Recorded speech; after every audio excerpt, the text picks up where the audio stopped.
Então vamos lá, pessoal. É um prazer recebê-los aí nessa caminhada rumo à sua posse, tá? O pessoal que está assistindo a gente aí no YouTube também, é um prazer recebê-los. Qualquer dúvida, pode escrever aqui nos comentários o que você está achando da aula, qual o tema que você quer ver na próxima aula. Fique à vontade, vai ser de grande valia aí o seu feedback, tudo bem? Então a gente vai treinar aqui como é que a FGV tende, né, a cobrar na sua prova, a nossa disciplina. É uma banca que vem melhorando no decorrer do tempo. Antigamente eram questões muito simples, né? Era cobrança a letra da lei e as alternativas para completar. Agora não, eles estão indo mais além. Então tem que ter muita atenção em relação a esse tipo de pergunta, né? Porque são essas perguntas que fazem você entrar nas vagas. São as questões mais difíceis, aquelas de três estrelinhas, né? Digamos assim, né? Então vamos lá, olha só. Primeira questão, ele afirma: o governante de um pequeno país, preocupado com as finanças de um país, né, do seu país, decide pesquisar uma nova espécie de orçamento para adotá-la em sua administração. Ele entende que a espécie de orçamento ideal é aquela que justifica anualmente cada uma das suas despesas, enfatizando as necessidades do momento. Então, aquela ideia do não tá bom, retira, coloca outro. Então, começa do zero, né? Aquela perspectiva. Muitas das vezes abandonando um programa para começar um do zero. Ou abandonando um programa para reformular aquele programa. Ou simplesmente abandonando e extinguindo o programa, tá? Sendo assim, a espécie de orçamento adequado às necessidades desse país é o... Pessoal, eu separei para vocês aqui os 6 grandes orçamentos que são cobrados em provas de concurso.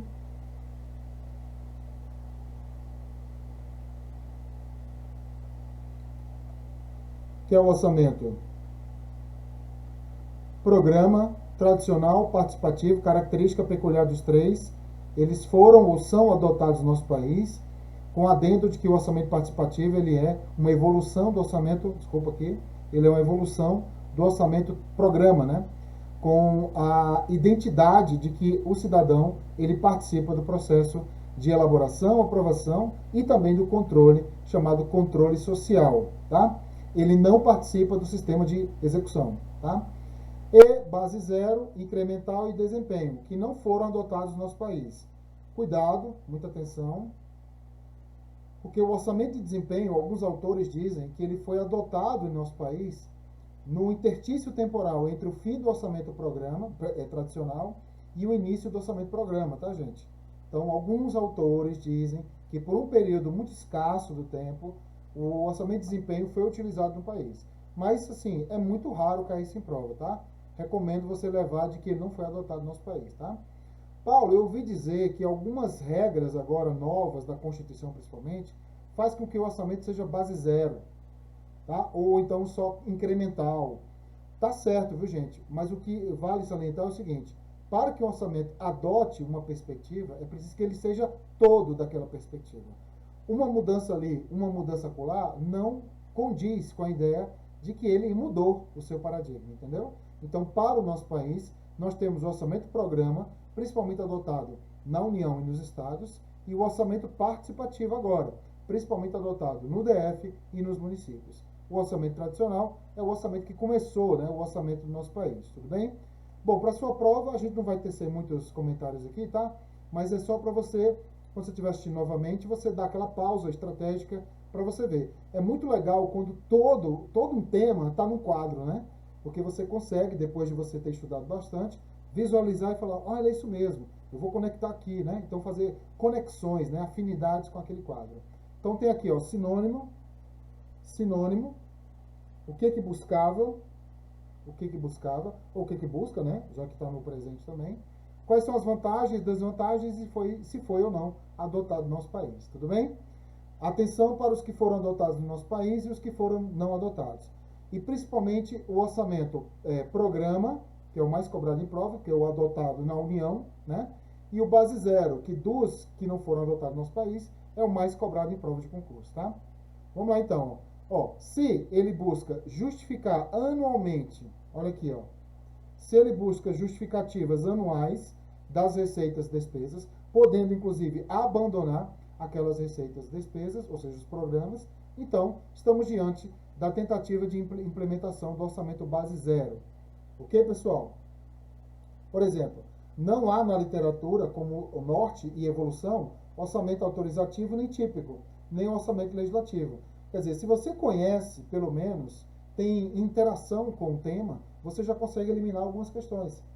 É isso que eu sempre falo com meus alunos. Olha, o curso que a gente ministra, as mentorias, os acompanhamentos, não são necessariamente para você gabaritar e acertar todas as questões, chegar numa questão dessa aqui, eu sei todas, entendeu? Não, é que você tenha, na hora da leitura, um conforto. Que você fala, o professor falou isso aqui mesmo, ó, caiu do mesmo jeito que ele falou.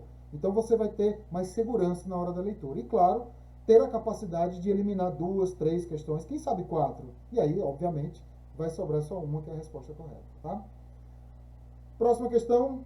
A doutrina keynesiana implicou na utilização sistemática do orçamento público como instrumento de...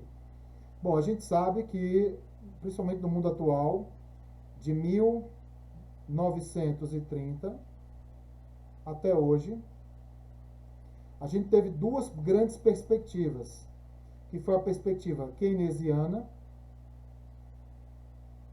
tá? E a perspectiva neoliberal.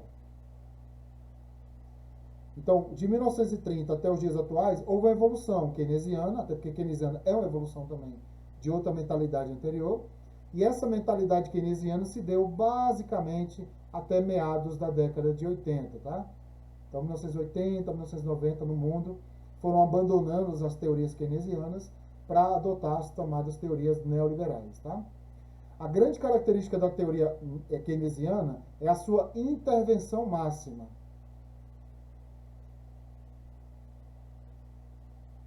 Já a neoliberal defende que o Estado ele não faça as intervenções muito gritantes, que haja intervenção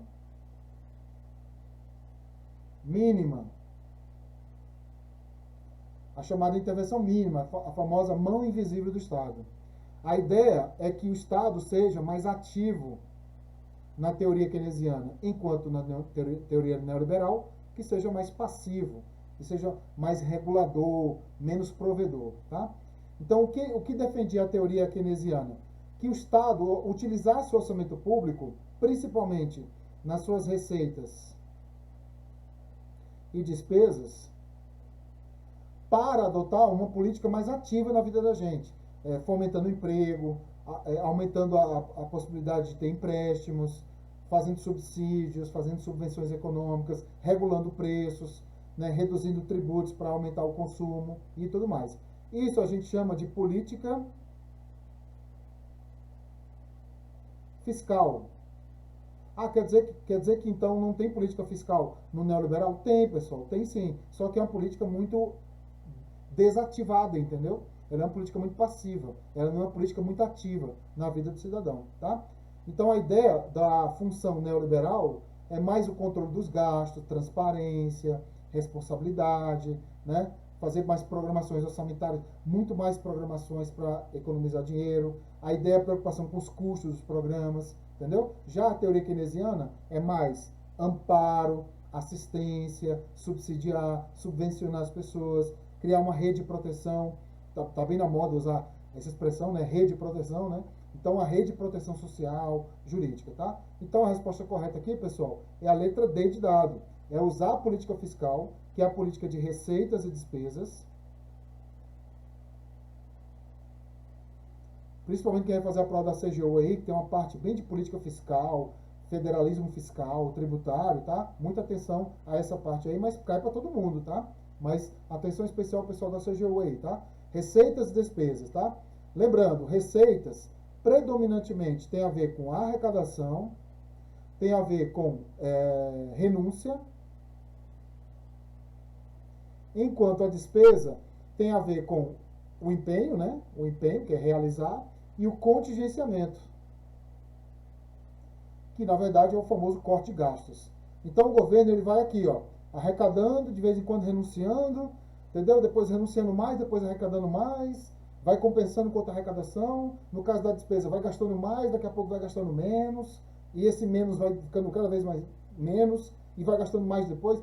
Então ele vai usando esse mecanismo, né, de despesa e receita, como fosse um freio, contrapeso, freio, para regulamentar a economia, ou seja, para intervir na economia, principalmente no que a gente chama de função estabilizadora, que é uma das funções econômicas da lei orçamentária anual. Tudo bem? Quando ele fala em controle dos gastos, austeridade, programação orçamentária, no sentido de ficar mais preocupado com as contas, transparência, que é uma expressão que a gente usa, accountability, e responsabilidade social. Aqui, na verdade, eu acho que o examinador vacilou, tinha que ser fiscal, né? Mas enfim, social também satisfaz. Então, a responsabilidade fiscal, programação orçamentária, transparência, controle, é mais uma pegada neoliberal, tá? Preocupação com as contas, enxugar a máquina, privatizar. Isso são expressões que você vai utilizar quando vê a questão do neoliberalismo. Muito bem, perfeito. Próxima. Uma das inovações da Constituição de 88, em termos de planejamento, foi a exigência da elaboração da LDO, cujo conteúdo também foi tratado posteriormente pela Lei Complementar LRF. Então, uma dica para a sua prova, tá? Mesmo não tendo LRF expressamente no seu edital, toda LDO e LOA, PPA não tem, elas trazem determinações constitucionais, está lá no artigo 165, traz também legais dentro do seu texto, né? Predominantemente por conta da LRF, artigo 4º e 5º, e próprias. Por exemplo, a LDO regulamenta muito a reserva de contingência, regulamenta bastante também os créditos adicionais, entendeu? Então, tem legislação própria essas leis, né? A LOA, por exemplo, tem a questão da separação, né, do orçamento fiscal com o orçamento do refinanciamento da dívida, que é pago, inclusive, pelo orçamento fiscal. Então, LDO e LOA trazem consigo determinações constitucionais, legais, LRF próprias. Já o PPA, pessoal, só constitucional e próprio, tá? O artigo que trazia da PPA foi vetado. Então, aqui é o seguinte, é um jogo. Ele vai te perguntar na prova quais são as características da LDO segundo uma perspectiva e dando alternativas de outra. Por exemplo, ou então misturando com outras leis, né? Por exemplo, letra A. Consta na LDO o orçamento fiscal, seguridade e investimento? Não, porque esses três orçamentos constam na LOA. B. Definir a política de aplicação e de financiamento das agências governamentais? Não, são agências financeiras oficiais de fomento, as AFOFs. C. Dispor sobre alterações numa legislação? Sim, mas não orçamentária, e sim tributária. Tá? Então, a letra A está errada, porque não faz parte da LDO. A letra B está errada, porque não é essa agência. E a letra C está errada, porque a legislação é tributária e não orçamentária. Letra E. Orientar a elaboração do PPA? Não, orientar a elaboração da LOA. O PPA está acima da LDO, hierarquicamente, tá? Então, a resposta certa é a letra D. Mas, Paulo, eu li a Constituição, o artigo 65, de cabo a rabo, e não vi isso aí não. Não veio mesmo não, porque isso aqui está na lei de responsabilidade fiscal, tá, gente? Então pode ser que caia na sua prova mesmo não estando expresso no seu edital lá, tá? Caiu leis orçamentárias, tem que ter atenção ao artigo 4º e 5º da LRF. Uma dica, tá? Vai lá, dá uma lida lá, dá uma decoradazinha, já ajuda bastante, tá? Então a resposta certa realmente é a letra D de dado, porque estabelecer os critérios e formas de limitação de empenho determinado lá na LRF, eu acho que está no artigo 8º ou 9º, não me falha a memória agora, artigo 9º, 8º ou 9º da LRF, tem lá estabelecer os critérios e formas de limitação de empenho. É uma determinação da LDO. Próxima. Essa questão aqui é danada. Ó. Os instrumentos de planejamento vigentes no Brasil, PPA, LDO e LOA, são integrados e devem ser elaborados de acordo com os prazos legais, para que possam contribuir efetivamente para o processo de planejamento. Ao contrário de outras leis, de outras matérias, as leis orçamentárias têm prazo para enviar, prazo para devolver, entendeu? É diferente de outras leis. Se a esfera estadual houve eleições em 2010 e os prazos do processo orçamentário foram obedecidos, lembrando que os prazos que a gente já conhece, já foi bem massificado, que é 31 de agosto, 17 de julho e, respectivamente, 22/12 e, aliás, 31 de agosto, 15 do 4 e 22 do 12 e 17 do 7, respectivamente, PPA e LOA e LDO, esses prazos, pessoal, são só para a União, tá? Cada ente da federação tem seus prazos, mas tem que ter prazos. Tem que ter, não importa que prazo seja. E aí, ele falou dos prazos, né? Ele falou dos prazos, mas na verdade eles querem os prazos anuais, que é o de vigência e atuação da Lua. E aqui, ó, muita gente teve dificuldade, ó, de responder essa questão. Por quê? Ele fala assim, ó, em 2011 entrou em vigor o PPA. Aí, por exemplo, mas peraí, 2011? Mas peraí, quando é que é enviado? Quando é que ele entra em vigência? Aí embanando tudo. A primeira coisa importante, passando um pouquinho as outras alternativas, é o seguinte, ó. 2010 foi o ano de eleição, que é sempre ano par, tá? E 2011 foi o ano da posse, né? Foi o primeiro ano da Dilma, né? Que é o ano da posse, ó. Que é o ano ímpar. Vou repetir aqui, ó. Que é o ano ímpar. Ok? E o segundo ano, 2012, tá? 2012, não 2001, 2022 não. 2011, tá? O que aconteceu, pessoal, no ano da eleição? Tinha um PPA vigente? Ó, tinha um PPA vigente? Tinha. Esse aqui era o terceiro ano de vigência de um PPA, que é o último ano de mandato do presidente da República. Nesse caso foi o ano do Lula, né? Foi o último ano dele, tá? Tinha uma LDO proposta? LDO proposta? Tinha, tá? Que entrou em vigência neste ano aqui, pessoal,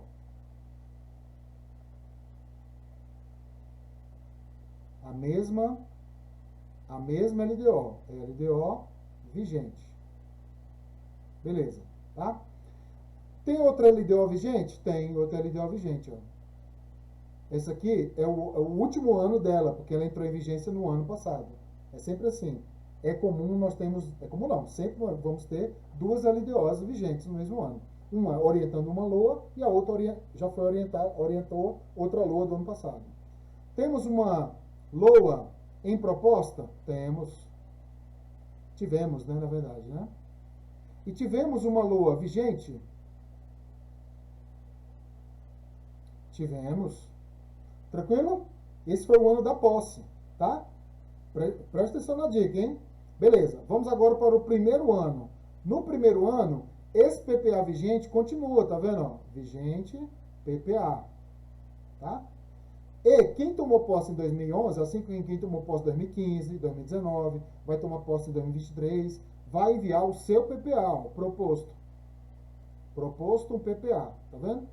Então, sempre no primeiro ano de posse, nós vamos ter dois PPAs, um em proposta e um em vigência. Nos outros anos, só em vigência. Temos um LDO proposta? Temos um LDO proposta. Deixa eu mudar aqui a cor, para ficar melhor. O das propostas vai ser esse aqui, ó. Temos uma proposta de PPA, tá? Temos um LDO proposta? Temos. Que entrou em vigência quando? No mesmo ano. LDO vigente, ok? Atenção. Temos um LDO vigente aqui, ó. Temos essa aqui, ó. Ó, esse aqui vem para esse ano aqui, ó. LDO vigente. Só que ele não arruma mais nada. Ele só é vigente porque ele tem que acompanhar a LOA, tá? Essa LOA proposta aqui, pessoal, ó, no último ano de mandato, entrou em vigência quando? No primeiro ano de mandato do sucessor. Então, vigente, uma LOA. Ok? E quem tomou posse em 2011? Enviou uma LOA também? Sim. Uma dica, todos os anos nós teremos uma proposta de LOA e uma proposta de LDO. Todos os anos, mas PPA é quadrienal. Agora, atenção a essa dica agora. Ó. Olha só. Esse LDO vigente, qual é a função dela? Essa aqui, tá? Que entrou em vigência no mesmo ano. É pegar as proposições do PPA, isso mesmo, o que está em vigência e também o que está em proposta, e orientar a elaboração da LOA, tá vendo? Para ser executada no ano anterior. E assim sucessivamente. Eu fiz só nesse ano, tá, gente? Para a gente ganhar tempo. Mas é a mesma coisa dos anos anteriores. Por exemplo, aqui essa LDO pegou projetos desse PPA para serem executados em uma LOA, tá? Regulamentando uma LOA, que é essa aqui, ó. que foi para o ano que vem, e assim sucessivamente. Tudo bem? Bom, essa LDO vigente continua aqui, ó, que foi proposta muito antes do PPA, porque é 15 de abril, né? Essa LOA veio para esse ano aqui, e esse PPA proposto, ó, veio para cá sozinho. Então, PPA, LDO e uma LOA vigente, todas as LOAs vigentes. Tranquilo? Agora vamos lá fazer a questão, ó. Vamos lá. Ele fala assim, em 2011 entrou em vigor um novo PPA. Opa, não. O PPA novo desse mandatário que tomou posse só entrou no segundo ano, ó, que é esse PPA aqui, ó. Então a primeira está falsa, tá vendo? B. A LOA do segundo ano de mandato foi elaborada pela gestão anterior. Vamos ver se foi, ó. A LOA do segundo ano de mandato, que é essa aqui, ó, foi elaborada no primeiro ano de mandato do mandatário corrente, e não do exercício anterior. É do primeiro ano, ó, essa LOA vigente aqui, que veio do anterior. Aí sim, mas do segundo ano não. Então, essa resposta está falsa também.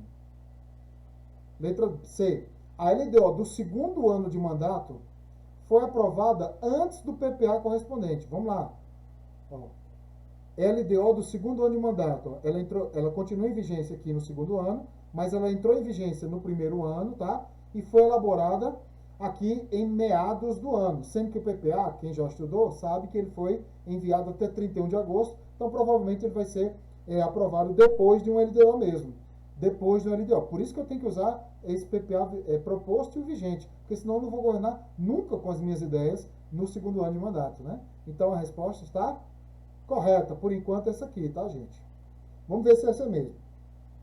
O governo eleito em 2010, que tomou posse em 2011, foi responsável pela execução de todos os programas do PPA elaborado na gestão.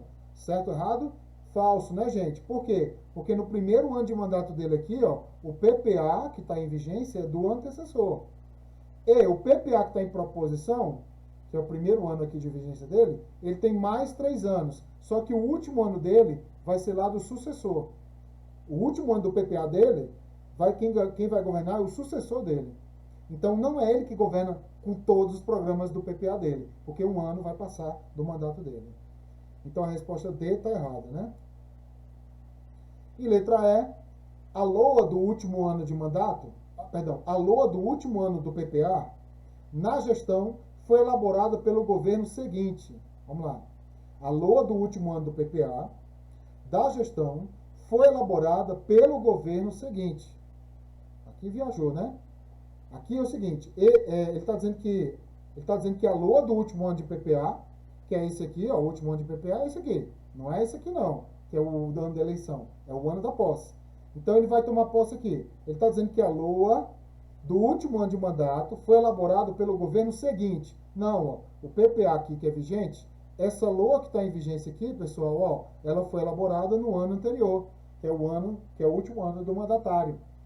Entendeu? Então, por isso que a resposta realmente é a letra C, né? A letra B, letra D, letra E, letra A estão erradas. Olha que nível de prova, né, gente? Então, você tem que aprender esse esquema aqui, viu, gente?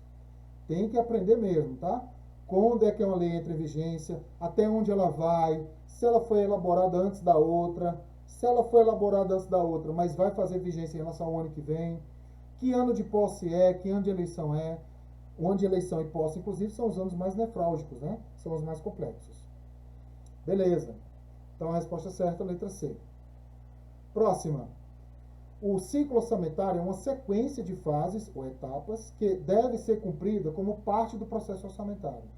Assinala a opção que indica a fase em que a arrecadação de receitas e a realização de despesas são efetivadas. Aqui a elaboração não é, que é quando você levanta os dados. Discussão e aprovação não podiam ser porque é a mesma coisa, então um está anulando o outro, né? Avaliação e controle é quando você vai levantar dados, fazer auditorias e controles internos e externos do que foi feito, então a resposta certa é a letra D de dado. Lembrando, nós temos 8 fases de ciclo orçamentário completo, que engloba as 3 leis orçamentárias, e temos 4 fases do ciclo orçamentário da LOA. Tudo bem? Levando em consideração que o ciclo orçamentário da LOA são 3 anos, tá? Sendo que no primeiro ano nós elaboramos e aprovamos, no segundo ano nós executamos e controlamos, e no terceiro ano há o julgamento das contas, que é uma extensão do controle. O controle é estendido para o terceiro ano. Uma coisa importante, no segundo ano de mandato, ou no segundo ano do ciclo, e somente só no segundo, nós temos a chamada vigência, tá? A vigência da LOA. Então, a vigência da LOA, pessoal, será sempre no segundo ano do ciclo orçamentário, tá? Próxima. A emenda constitucional 86, que criou o dispositivo para regular a aprovação, a execução de emendas individuais ao projeto de LOA. De acordo com esses dispositivos, o limite para aprovação das emendas individuais ao projeto de LOA corresponde a 1,2% da receita corrente líquida. Essa questão deu uma polêmica danada, porque ele fala o seguinte, ó, nós temos dois atos. O ato de emendar, por exemplo, em 2021, que eu uso 1,2% da receita corrente líquida do projeto de LOA. E tem o ato de executar essa emenda, tá, gente? Que seria 2022, que é o ano que vai ser executado a emenda que foi editada ano passado. E aí vai ser 1,2% da receita corrente líquida executada no ano anterior. Executada no ano anterior. Então, quando eu emendo, eu uso o que eu acho que vai acontecer no ano que vem. Quando eu vou executar, eu utilizo o que aconteceu no ano passado. Então, 1,2% da receita corrente líquida. Quando for emendas individuais, porque quando for emendas coletivas será 1%, tá? Da receita corrente líquida. Sendo que a metade tem que ser aplicado nas áreas públicas de saúde. Aí a questão foi considerada como certa a letra A, tá, gente? Já adiantando aqui, tá? Por que a letra E não está correta, já que 50% tem que ser enviado? Eu acredito que seja por dois motivos. O primeiro motivo é o seguinte, é como se aqui, ó, para completar esse texto, tinha que estar esse complemento aqui, entendeu? Para depois vir esse complemento. Ora, se tem um complemento na frente do anterior, da letra E, tem que você prestigiar o que vem na frente. E o segundo é porque está faltando salvo. Mas aí eu já acho que é meio forçar a barra, tá? Aí eu estou meio forçando a barra aí, que é o salvo de não poder emendar pagamento de pessoal da área de saúde, tudo bem? Então, para não errar em prova, ó, isso aqui é o processo legislativo especial das leis orçamentárias. Elas não têm casa iniciadora nem revisora, salvo quando for créditos extraordinários, porque créditos extraordinários são abertos por medida provisória. E nesse caso, por ser medida provisória, vai ter Câmara e depois Senado, com a CMO aqui no meio. Tirando o crédito extraordinário, o PPA, a LDO e a LOA, planos e programas, prestação de contas, tramitam desta forma aqui, ó. O presidente elabora o orçamento, que contém receitas e despesas, envia para o Congresso Nacional até 31/8. O Congresso Nacional envia o projeto de LOA e as emendas parlamentares, tá? Para que a CMO delibere sobre ela. Deliberando, manda para o Congresso Nacional as emendas mais o projeto de LOA. Quando eu chamo esses dois, quando eu junto esses dois, eu chamo de substitutivo. Se cair na prova, o que é um substitutivo? É a junção de projeto original com as emendas. Acabando com o projeto original, né, pessoal? Se tem uma emenda, não é projeto mais original, né? Tudo bem? Lembrando, aqui é 100 emendas, né? O envio é 100 emendas, o envio é enviando as emendas para a CMO, para deliberar, e aqui o PELOA com as emendas já, tá? Aí o Congresso Nacional faz o quê? Até 22/12, envia para o presidente da República sancionar ou vetar. Sancionou, promulgou, publicou. Já com as emendas. Geralmente ele sanciona, né? E se vetar? Geralmente ele veta as emendas.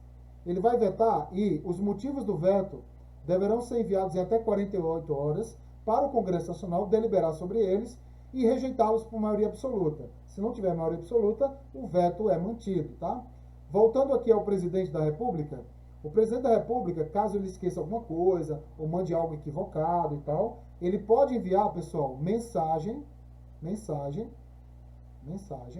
para o Congresso Nacional para propor modificação a que se refere esse artigo, que é o artigo 66, enquanto não iniciada a votação na CMO. da comissão mista, cuja parte da alteração é proposta. Então, ele pode enviar alteração? Pode. Ó. Até aqui, pessoal. Ó. Enviou durante e enviou depois, a mensagem, ou seja, o pedido, não deve ser aceito. Lembrando que mensagem não é emenda. Emenda é quando tem alteração do parlamentar. Tudo bem? Bom, nós temos, pessoal, dois tipos de grandes emendas para a sua preocupação, tá? Que são as emendas de bancada e as emendas individuais, tá? Qual o número de emendas? 18 a 23 nas emendas de bancada estadual e 25 nas individuais. Tipos de emendas: apropriação e remanejamento, 15 a 20 e 3 nas de bancada e 25, né? Repetindo aí, 25. Execução obrigatória, sim, segundo a emenda 100, e sim, segundo a emenda 86. As duas são de execução obrigatória, tá? Qual o parâmetro para emendar? Receita corrente líquida, que é o somatório das receitas correntes menos mandamentos constitucionais, legais e previdenciários. Para emendar, é 1% da receita corrente líquida do PELOA e aqui 1,2% da receita corrente líquida do PELOA. Executar a emenda 1% da executada no ano anterior e 1,2% executada no ano anterior. Então, atenção, para emendar é do PELOA, para executar é da receita corrente líquida executada no ano anterior que eu estou, tá? Mais a inflação do período, tá? Ó, no caso, quando eu for executar o orçamento, eu posso e devo ajustar o valor de acordo com a inflação. Essa inflação é medida de julho do segundo ano antes da execução a junho do ano anterior à execução. Não é o ano todo não, tá, gente? É de julho de um ano a junho de outro ano, tá? Bom, valor parcial não tem aqui para a emenda de bancada e a emenda individual tem, que é 0,6%. Então a metade tem que ser aplicada na área de saúde, tá? Quem emenda? Os parlamentares, ação discricionária. Quem executa? Sem poder executivo.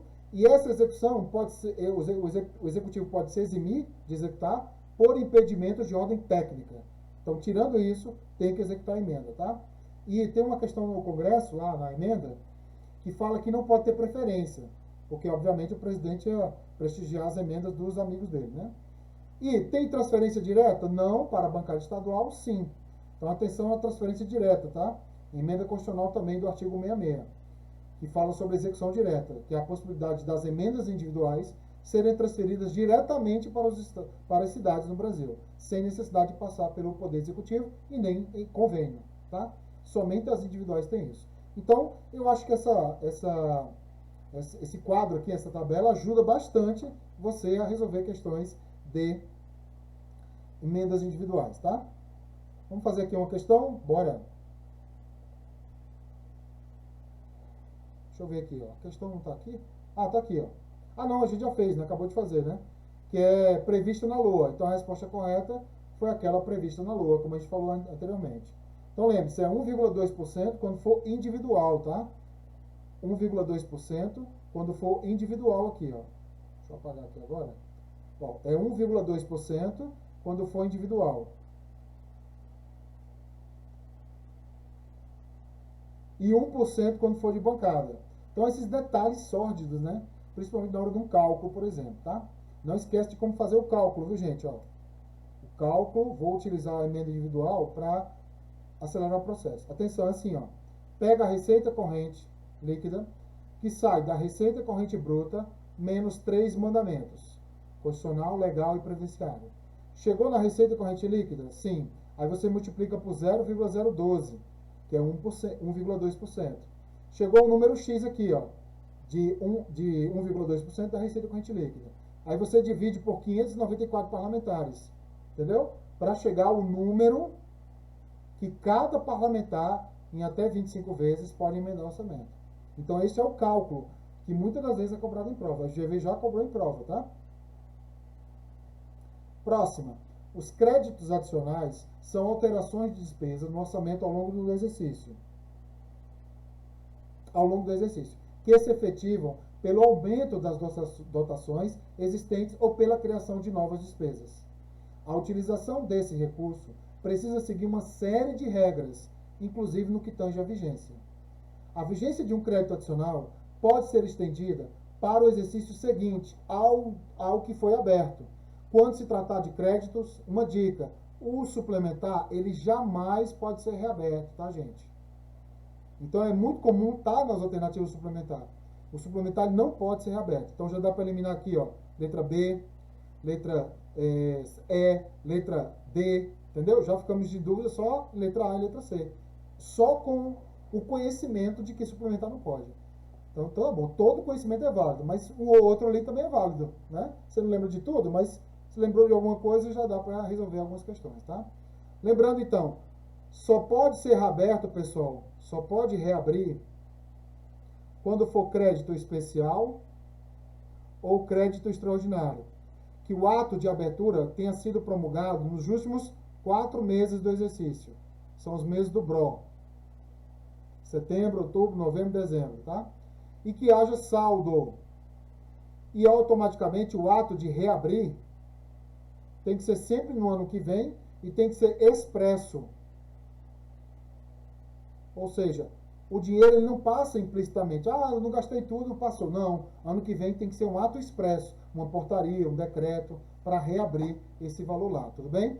Lembrando que a fonte para abastecer esse saldo aqui pode ser o superávit financeiro para os 2 créditos, ou hoje a anulação de despesa, tá, gente? Novidade, ó. Mas a anulação de despesa só se for para crédito especial. O extraordinário não pode. E se for para despesa primária. E o ato de reabertura tem que ser após o primeiro bimestre. Então tem que ser a partir do dia 1º de março. Então, no caso da segunda fonte, tem essas exceções aí. Tem que ser para especial, despesa primária e tem que ser a partir do final, né? A partir do final ficou feio, né? Tem que ser a partir do dia 1º de março, ou seja, no fim do primeiro bimestre. Então a resposta certa, pessoal, é a letra A, né? Porque a letra B, que poderia estar certa, porque o extraordinário pode reabrir, né?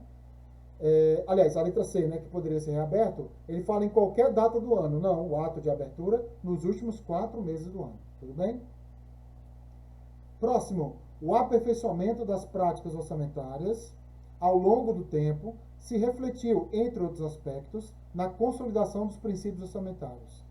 O princípio que tem como finalidade evitar a ocorrência de múltiplos orçamentos paralelos em um mesmo ente para cada dado período, né? Cada ente, cada dado período, é o que, pessoal? Qual é dos princípios que tem como finalidade evitar os múltiplos orçamentos, evitando mais de um, né? Óbvio, só pode ser o princípio da unidade. Muita atenção ao princípio da unidade, tá? Tá aqui então mais uma tabelinha bacana para você lembrar aqui dos 8 grandes princípios cobrados em prova. Estão aqui os 8, ó. Tá? Vai da anualidade, unidade, universalidade, exclusividade, não afetação, orçamento bruto, equilíbrio e especialização. Tá? Aqui está o sinônimo deles. Eu já vi aluno errar em prova, questão, porque caiu o sinônimo e ele não tinha estudado sinônimo. Aí você fala, não, peraí, anualidade, aí caiu periodicidade. Aí fala, mas periodicidade não existe e tal. Mas é assim, pessoal, sinônimo, né? Aqui tem um conceito de cada um. Se tem exceção, ó, presta atenção naqueles que não tem, ó. E a base, ó, todos basicamente da Constituição ou da lei, só um da doutrina. Mas esse aqui também é associado à Constituição, porque tem a regra de ouro ali no meio.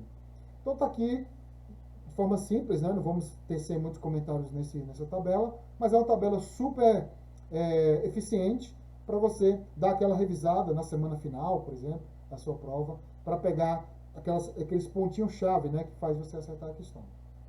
Por exemplo, ó, na elaboração de um orçamento, o Poder Legislativo da União, através de uma emenda, incluiu um dispositivo relacionado às atribuições de um cargo da estrutura da Presidência da República. Então, ele criou lá um cargo e disse quais eram as atribuições. Nesse caso, foi violado o princípio orçamentário. Olha aqui, vamos na tabela. Ó, exclusividade, sinônimo, pureza. Na LOA, somente matéria orçamentária. Tem exceção? Tem. Crédito suplementar e operações de crédito. Tá alguma coisa sobre cargos, pessoal? Não, tá vendo? Então, ter cargo na LOA não excepciona o princípio da exclusividade. Ao contrário, ele infringe o princípio da exclusividade, né? Então, a resposta certa, letra D de dado.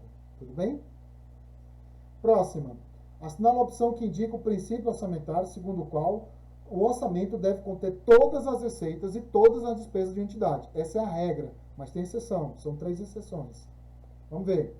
Princípio da universalidade, ó, não tem sinônimo, e que todas as receitas e despesas orçamentárias devem constar na LOA previamente, mas com 3 exceções. 2 para receitas. Receitas sem passivos, como doação em dinheiro, operação de crédito, salvo aros, aro não é uma receita orçamentária, e aquelas despesas à conta de créditos adicionais. Então são 3 exceções. 2 para receita e 1 para despesa.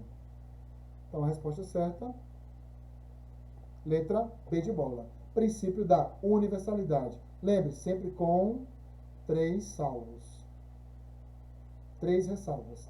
Eu, quando eu estudava, eu fazia assim, pessoal. Princípio da universalidade, está cobrando a regra? Ok, tá certo. Aí eu aproveitava a questão e colocava, né? Mas nós temos 3 exceções, sendo 2 da receita, 2 e 1 da despesa. Aí eu parava por aqui e falava, não lembro quais são. Pô, mas eu já estou caminhando, tá vendo? Eu já sei que é princípio da universalidade, já sei que tem 3 salvos, são 2 da receita e 1 da despesa. Aí eu volto lá na teoria e tento revisar até preencher todas essas lacunas que vão ser cobradas em prova. Próxima. Dentre os estágios da receita, aquele em que acontece a transferência dos valores arrecadados por um agente arrecadador para a conta específica do tesouro, eu sempre chamo esse tesouro de Kiko, que é o filho da Dona Florinda, né? O Dona Florinda não era Kiko, né? Então, transferência para a conta específica do Kiko, vedada qualquer fragmentação para a criação de caixas especiais. Isso é o estágio de quê, pessoal? Previsão? Não, previsão é quando você faz uma estimativa de quanto será a arrecadação no ano que vem. Lançamento é quando você encontra no rol dos devedores o valor a pagar, nesse caso para o Estado é a receber, né? E o agente passivo, escrevendo o débito desta, né? Nesse caso aí, o lançamento é tributário, mas nós temos também o lançamento contábil. A arrecadação é quando esse camarada aqui comparece a um banco a fim de liquidar a sua obrigação. E o recolhimento é quando esse banco recolhe e envia à conta única do Tesouro Nacional o produto da arrecadação. Como é conta única do Tesouro, só pode ser o recolhimento. A letra E, por exemplo, não existe. Tudo bem? Esses são os estágios da nossa receita. Próxima. Aqui é no tocante à despesa dos estágios, tá, gente? Vamos lá, ler com calma aqui. Vamos direto ao assunto. 1, 2, 3. Vamos lá para o primeiro. Lembrando, os estágios são fixação, depois tu empenha, depois tu liquida e depois tu paga. Tudo bem? Lembrando que a fixação não acontece no mesmo ano do empenho, 31/12. A fixação é quando você materializa um crédito na LOA por meio de dotação e a aprovação pelo Congresso Nacional. E aí você fixa e depois você empenha. O empenho é uma despesa orçamentária que resguarda e reserva um valor dentro da lei orçamentária anual. O empenho tem 3 tipos, que é o global, ordinário e por estimativa. Depois que você empenha, você vai lá e liquida. Liquida tem 2 partes. O credor liquidando a parte dele, entregando o BOS, que é bens, obras e serviços, e a liquidação por parte do Estado, que é quando o Estado verifica o direito adquirido pelo credor, tendo como base os títulos e documentos comprobatórios. Se o fato gerador acontecer antes do empenho, durante o empenho e antes da liquidação, você precisa analisar na prova que aparecerá uma expressão chamada em liquidação. Se o fato gerador acontecer antes do lançamento, antes da liquidação, seja em qualquer fase aqui, nós temos o chamado empenho em liquidação. O que é empenho em liquidação? É quando o fato gerador aconteceu antes da liquidação, para eu não contabilizar de forma dupla no passivo do Estado, tá? Beleza. Se acontecer durante a liquidação, maravilhoso. Beleza, vamos lá. Então ele fala do empenho aqui, ó. O empenho tem 2 etapas. A autorização, que consiste na verificação no orçamento da existência do crédito orçamentário, suficiente para a realização daquela despesa.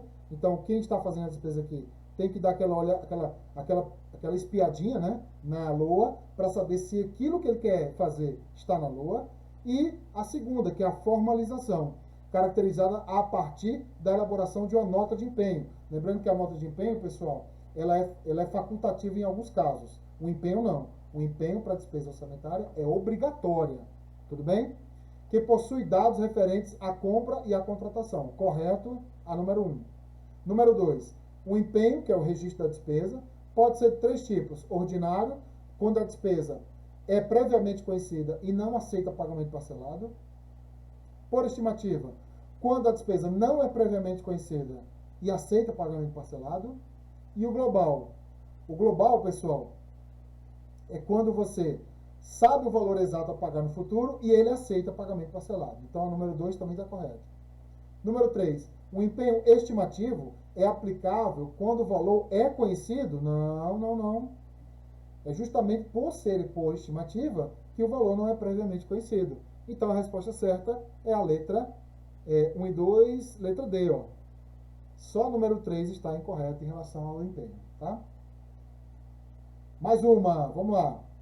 Assinale a opção que apresenta elemento estranho ao conceito legal de tributo. Gente, tributo é uma receita. É uma receita. Ao mesmo tempo, orçamentária. É ao mesmo tempo corrente, derivada, primária e ordinária. Porque ela não tem vinculação em tese, né? Já a receita de tributo não tem, é ordinária. Salvo as vinculações do artigo 167, inciso 4 da Constituição, e a DRU e a DREM, nesse caso aí, para taxas, multas, contribuições. Então, receita é orçamentária, corrente, derivada, primária. Ah, faltou também que ela é efetiva. O que é uma receita efetiva? É aquela receita que altera o resultado do Estado, deixa o Estado mais rico, porque não tem contrapartida no ativo, nem contrapartida no passivo, tá? Então, o que é um tributo? Tributo é compulsório? Sim, porque ele é derivada, né? É pecuniária, prestação cobrada mediante atividade vinculada do Estado, isso aqui caiu na prova do IBAMA, se não me falha a memória, né? Falando que é atividade discricionária. Não, é vinculada, tá? E toda prestação tem que ser instituída em lei. Tem que criar o tributo por meio de lei. Então, a resposta certa, por não fazer parte do contexto do tributo, é a prestação de natureza de sanção. Ou seja, o tributo não é uma penalidade. Então, as pessoas não podem se sentir penalizadas, entendeu? Porque não é uma pena. Pena é multa. Multa é uma pena. Mas tributo não é. Então, tributo é uma prestação compulsória, a gente paga porque está vivo. Tem que ser em dinheiro, pecuniária.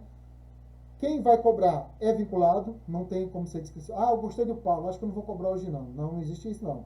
E toda prestação é instituída em lei, mas não é sanção. Ela não é uma penalidade aplicada ao cidadão, tá? Pessoal, e assim terminamos nossa aula. E aí, pessoal, gostaram aí? O que vocês acharam aí? Dicas legais, importantes?